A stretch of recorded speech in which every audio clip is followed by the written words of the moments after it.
So you're reading an article online when you get an instant message with a link to a funny photo, which of course you have to share. And now you're reading your Facebook news wall, which sends you to a video of a panda bear attacking a kid. And now you're reading Wikipedia to learn everything you can about the violent behavior of panda bears. And this is what 3 minutes on the internet can be like. We live like this all the time, and it has to have some kind of effect on us. The net is making us more superficial as thinkers. That is Nicholas Carr. He is the author of The Shallows, What the Internet is Doing to Our Brains. To understand this whole thing better, we need to go way back in time, to say, like, the prehistoric age.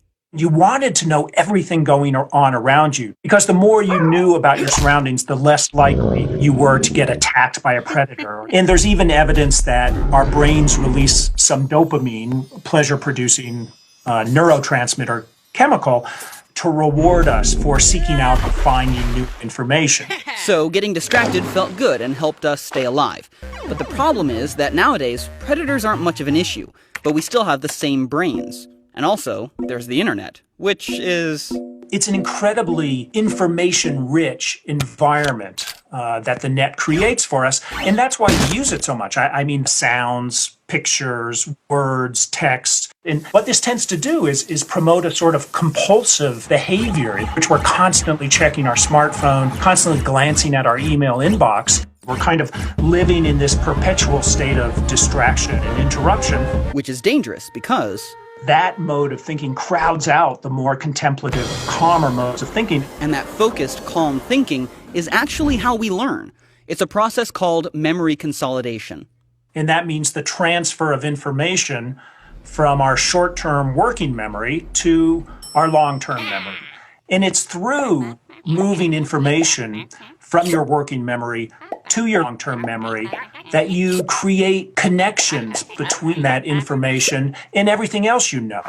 So you've got this awesome life-changing piece of information in your short-term memory, but then you hear that email ding and poof, there it goes. That email takes its place and you never get a chance to learn anything, all because of one distraction. So attention is the key, and if we lose control of our attention or are constantly dividing our attention, then we don't really enjoy that consolidation process.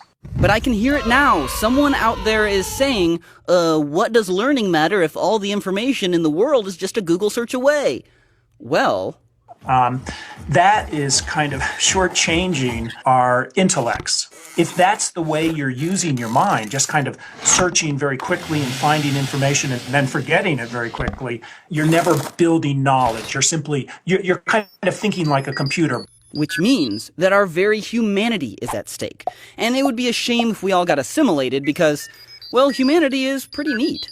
I really believe that if you look at the great monuments of culture, they come from people who are able to pay attention, who control their mind. That's what allows us to think in the highest terms, and think conceptually, think critically, think in some very creative ways.